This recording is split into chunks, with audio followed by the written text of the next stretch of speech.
अमरावती के परतवाड़ा मामले में नया एंगल सामने आया है। भाजपा सांसद डॉक्टर अनिल बोंडे ने कोचिंग क्लासेस कनेक्शन की जांच की मांग करते हुए एसआईटी से सख्त कार्रवाई की अपील की है। अमरावती के चर्चित परतवाड़ा मामले में नया खुलासा सामने आ रहा है। भाजपा सांसद डॉक्टर अनिल बोंडे ने दावा किया है कि पीड़ित लड़कियां कोचिंग क्लासेस के माध्यम से आरोपियों के संपर्क में आई। उन्होंने एसआईटी प्रमुख आईपीएस शुभम कुमार से मांग की है कि कोचिंग क्लासेस के सीसीटीवी फुटेज की जांच की जाए और संचालकों से पूछा जाए। बोंडे ने कहा है कि अमरावती में कई कोचिंग संस्थान है जहां व्यावसायिक प्रतिस्पर्धा के चलते किसी को भी प्रवेश दिया जा रहा है, जिससे संदिग्ध लोगों की घुसपैठ संभव हो रही है। उन्होंने कहा कि गहन जांच से पूरे मामले की सच्चाई सामने आ सकती है। परतवाड़ा अमरावती व्हिडिओ प्रकरण याची व्याप्ती वाढत आहे आणि अनेकांनी विचारलं की या मुलांच्या संपर्कात कशा आल्या, तर 2022 मध्ये एक फ्युचर हंट नावाचं कोचिंग क्लासेस इथे सुरू झालं। अमरावतीमध्ये, परतवाड्यामध्ये, नेरमध्ये, नांदगाव खंडेश्वरमध्ये आणि कोणी सुरू केलं त्याचं नाव समोर येत नाहीये। परंतु या क्लासेसची मोडस ऑपरेंडी अशी आहे की 8वी 9वी 10वी त्याचप्रमाणे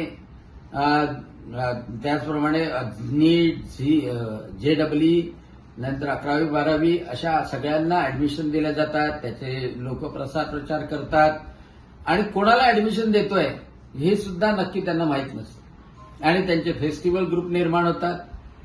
त्या फेस्टिवल ग्रुपच्या माध्यमातून मुलांचे नंबर एक्सचेंज होतात आणि जे मुलं कधी कुठे शिकले नाही ते सुद्धा त्याच्यामध्ये ऍडमिशन घेतात पैसे भरून।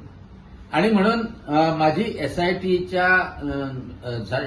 जे प्रमुख आहे डॉक्टर शिवकुमार यांना माझी विनंती आहे की जेवढे कोणते कोचिंग क्लासेस आहे त्या कोचिंग क्लासेसचे सीसीटीव्ही फुटेज तपासा, त्यांच्या मालकांना निश्चितपणे चौकशीसाठी बोलवा, ताब्यात घ्या आणि कोणत्या कोणत्या ऍडमिशन घेतलेले आहे, त्यांचं क्वालिफिकेशन काय आहे, कोणते कोणते ग्रुप बनवले आहे, कारण की या माध्यमातून या मुली संपर्कात आलेल्या आहे। म्हणजे फ्युचर हंट कोचिंग क्लास आहे, आकाश कोचिंग क्लास आहे, अजून बरेचसे नाव आहे। ते या कोचिंग क्लासेसच्या माध्यमातून साध्या ट्युशन असल्या तर त्या टीचरचं लक्ष राहतं, परंतु या कोचिंग क्लासेसमध्ये व्यवसायच एक महत्वाचा झालेला आहे आणि त्या व्यवसायासाठी कोणालाही ऍडमिशन दिल्या जाते, त्यांचे ग्रुप केले जातात आणि त्यामध्ये अवैध विचार करणारे सुद्धा घुसलेले आहे आणि म्हणून याची चौकशी तातडीनं करावी।